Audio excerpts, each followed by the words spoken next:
निकालते हैं। लेकिन ये ग्रंथ जो चल रहा है, आज द्वितीय दिवस की कथा को सुनने के लिए आकृष्ट हुए हम सभी। कथा जो भगवान की है वो हृदय रूपी आत्माओं में पान करने वाली है। उदाहरण के लिए हम प्रतिदिन भोजन करते हैं, जलपान करते हैं,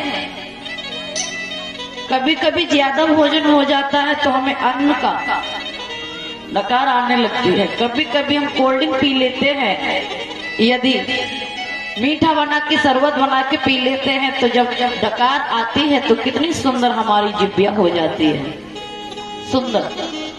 इसी प्रकार हमें इन कथाओं को, भगवान की लीलाओं को हृदय में पान करना है। बोलो जय श्री कृष्ण। माताओं, हरि अनंत हरि कथा अनंत। कथाएं तो अनंत है, इनका कभी पार ना इन पे विराम दिया जाता है, अविराम रूप से विराम दिया जाता, ना पूरी हुई है और न हो सकती है। कल कथा में मैंने आपको बताया था महात्मा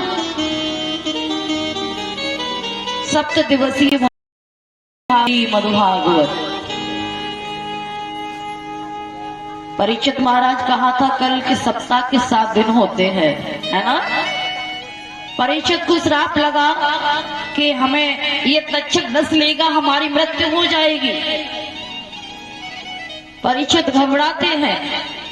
उसी बीच में श्री सुखदेव जी महाराज अनशन व्रत धारण किए हैं, गंगा के किनारे सुकृताल तट पर विराजमान बैठे हुए व्यास नंदन जी।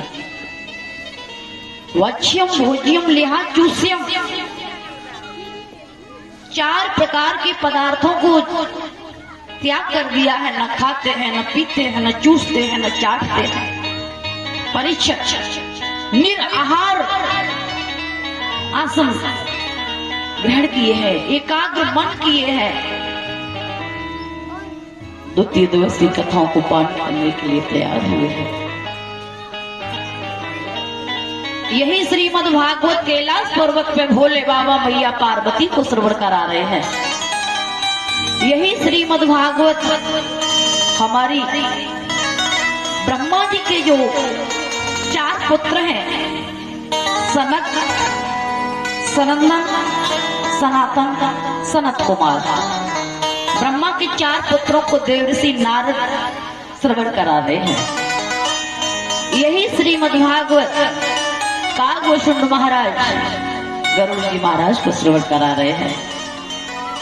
यही श्रीमद् भागवत गंगा के किनारे सुखदेव जी 88,000 ऋषि बैठे हैं, जिसके बीच में परीक्षित महाराज पान कर रहे हैं। यही श्रीमद् भागवत आज हम सबके बीच में चल रही है। माताओं, बताया जाता है कि जहां भगवान की चर्चाएं होती हैं, जिस जिस स्थान पर उसकी चर्चाएं ली जाती हैं, नाम लिया जाता है, वो जगह जगह नहीं, वो गांव गांव में वो धाम बन जाता है। जैसे कि ब्रज धाम रहते, ब्रज में रहते हैं, जहाँ गोविंद ने साक्षात जन्म लिया है ना, तो धाम बन गया है। आज ये हमारा प्रांगण अर्जुनिया नंगला हमारा गांव नहीं है, आज 2 दिन से धाम नजर आ रहा है। बोलो जय श्री कृष्ण। जहाँ हर चर्चाएं होती है, धाम होता है। प्यारे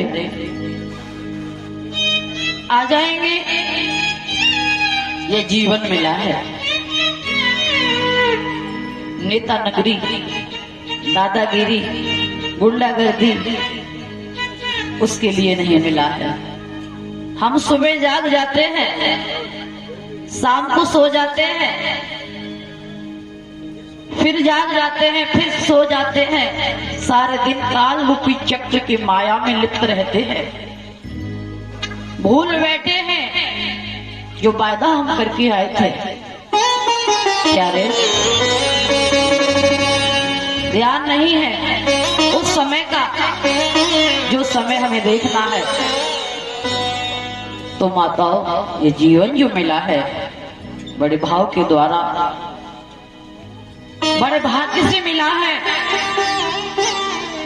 जन्म माताओं एक बार नहीं, 1000 बार नहीं, बड़े दुर्लभ से हमें ये मानव का शरीर मिलता है। एक बात मैं बता दूं, प्राणी कहता है कि हमें 3 जन्मों की हर प्राणी को मालूम रहती है। प्राणी कहता है पल पल पे कि पता नहीं अगले जन्म में हमें कैसा जन्म मिलेगा। परीक्षित महाराज, ये उसकी मूर्खता है, ये पस बुद्धि है जो ऐसा हम लोग बार बार कहते हैं कि पता नहीं हम अगले जन्म में कौन बनेंगे। हर प्राणी को 3 जन्मों की मालूम रहती है, ध्यान देना। उदाहरण के लिए आज हम सब कथा प्रांगण में आए हैं। अभी प्रथम जन्म हमारा किसका है? मानव का, है ना? मानव का शरीर लिए बैठे हैं, ये तो पता ही है कि हम मनुष्य बन गए हैं, पशु तो है नहीं।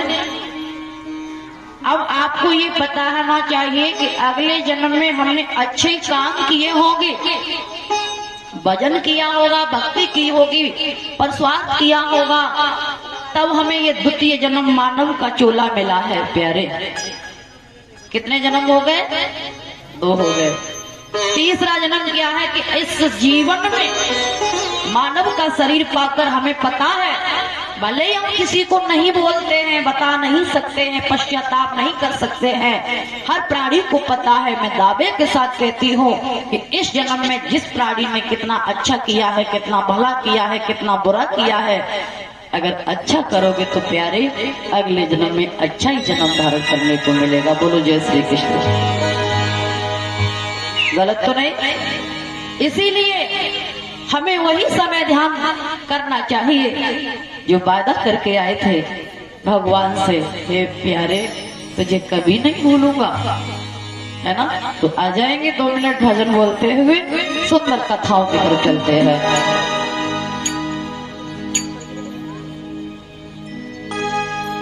कि मैं कहो बना संसारी, मुझे होश ना था, मेरा निर्मल निर्मल मन था, कोई दोष ना था।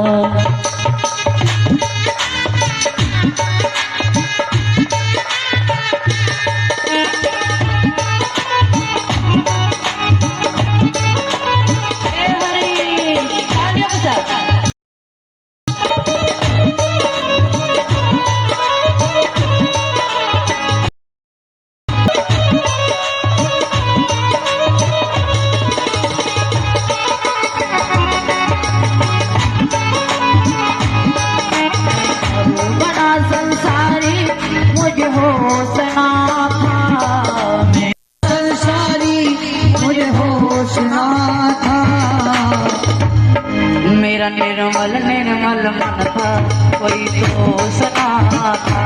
वो मेरा निर्मल निर्मल मन था, कोई दोष ना था।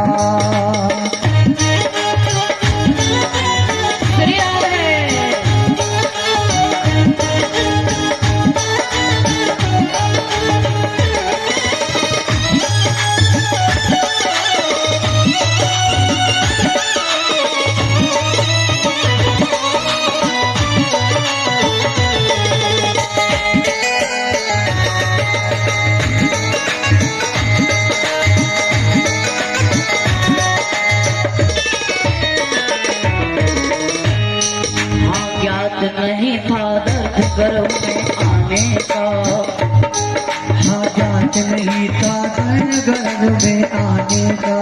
याद रहा ना कुछ भी कष्ट उठाने का, याद रहा ना कुछ भी कष्ट उठाने का।